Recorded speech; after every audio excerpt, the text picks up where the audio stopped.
Number 10. Skittles. Of all the companies that advertise at the Super Bowl, Skittles is the last one you would think of to take it way too far and get their commercial banned.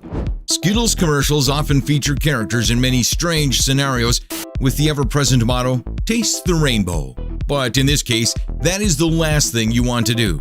In this commercial, the Skittles appear as a product of a recently married couple's sexual fervor when they spray out of the man's genitalia and all over his newlywed.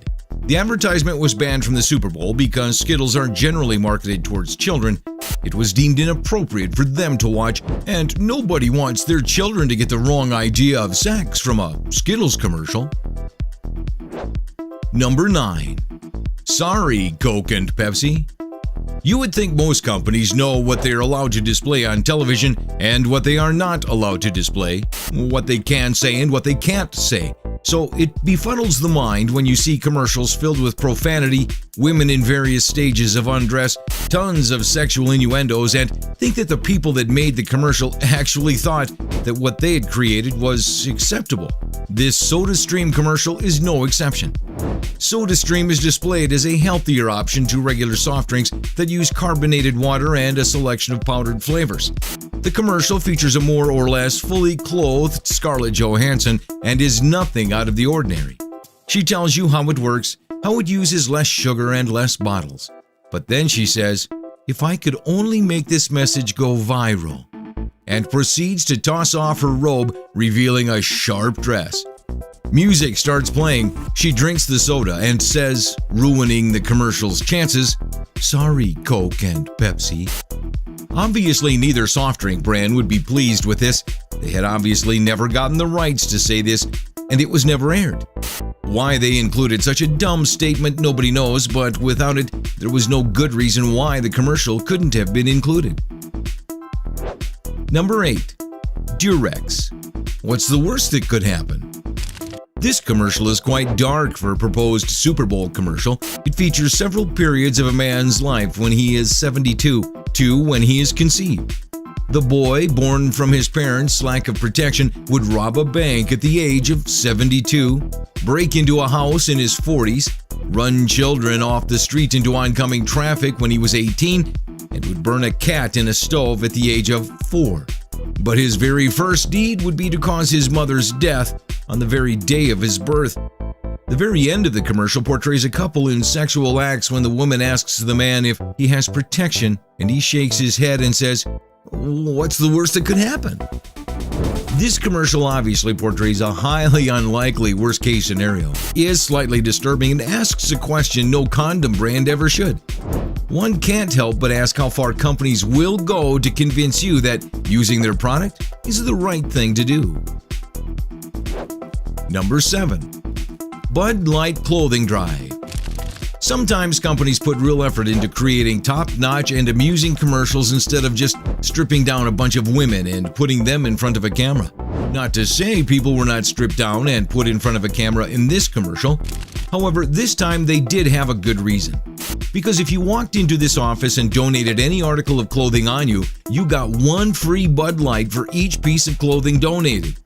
This, of course, led to nearly every man and one woman stripping naked and going about their work as normal, causing a few mishaps and, of course, awkward situations. Like when a man runs to catch the elevator with 2 other women already waiting inside it, or when a guy walks into a wall as he walked past the naked female receptionist. The commercial wasn't sexual in any way. It was all done in jest and everything was appropriately censored, but they still couldn't quite get away with an office full of, presumably now drunk, naked people. Number 6. The Super Bowl is one of the best ways to put something, anything, in front of tens of thousands of people. When you are an activist group of any kind, getting a commercial on the Super Bowl spreads your ideas like wildfire. Along with the fact that sex sells, which we see so often it might devalue itself, is still a thing. So in order to get their animal rights ideas out there, PETA decided to submit a commercial to the Super Bowl commercial playlist that focused on the theory that vegetarians have better sex than non-vegetarians. The entire video is chock full of women in various states of undress performing sexual acts with vegetables to heavy metal saying, "Studies show vegetarians have better sex." They didn't show anything too mentally scarring, although sex acts with vegetables would make some people assume so, but it was by no means acceptable and banned from the event. Number 5. First Time Doritos. Your first time should always be something to remember no matter who or what it is with. But in this Doritos commercial, a young lady turns to her boyfriend, whom she is celebrating a 1-year anniversary with, and says, "I'm ready." Slowly, the camera pans over to the right to reveal a bag of Doritos. A bag of Doritos can't exactly perform any sexual acts whatsoever, but it does put some effort into trying, jumping on her, and seemingly covering her with kisses. But just later, after the girl and the bag of Doritos profess their love for one another, and she starts to lean in, the top of the bag pops open, spraying Doritos everywhere. Even though the bag of Doritos didn't technically ejaculate because it's a bag of Doritos and there was no actual sexual content, it was still enough to get the commercial cut from the Super Bowl.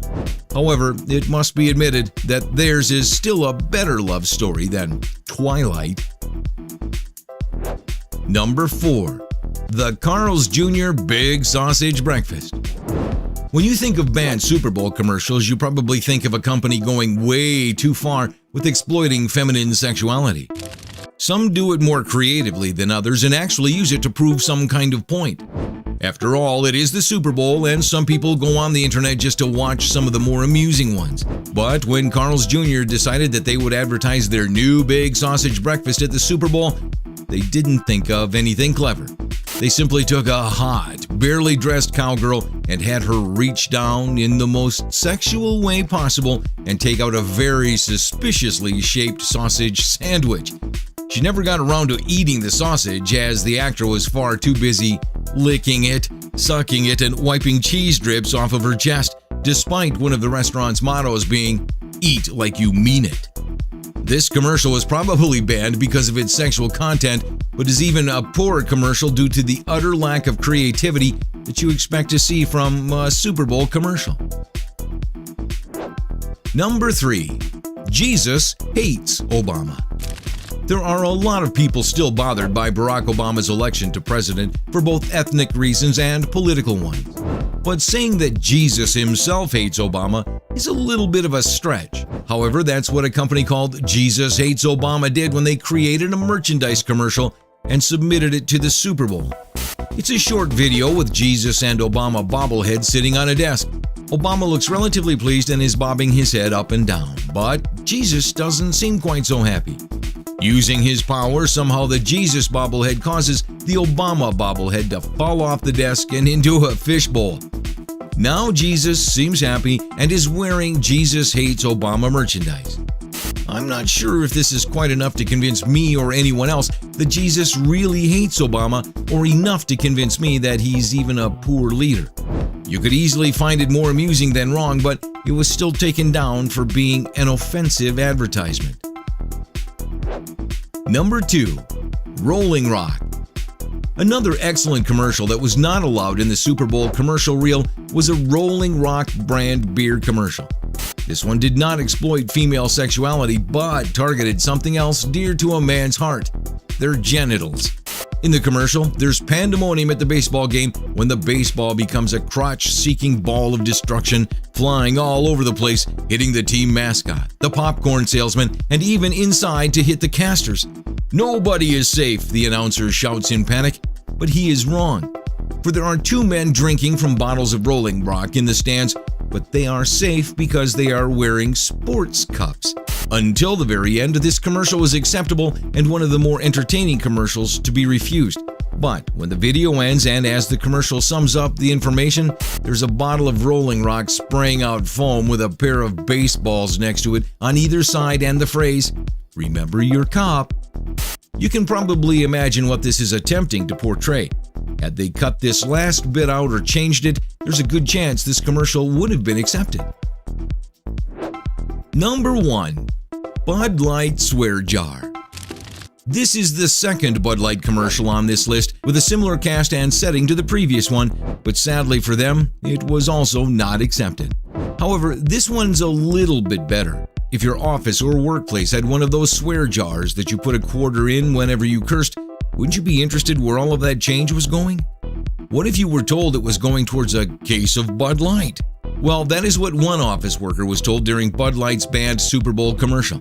Of course, everyone in the office, wanting some Bud Light, began cursing at each and every opportunity. For example, "Erica, I have a douchebag on line 3 for you." Or when a manager at a board meeting gives his staff an inspirational speech, but nearly every word is bleeped out, leaving you to wonder what exactly he said. It all goes well for the office workers, and at the end, the manager toasts the staff with his bottle of Bud Light, saying, "I'm so proud of you motherfuckers, hear hear." Even though everything was appropriately censored, one of the most amusing Bud Light commercials was banned for excessive profanity.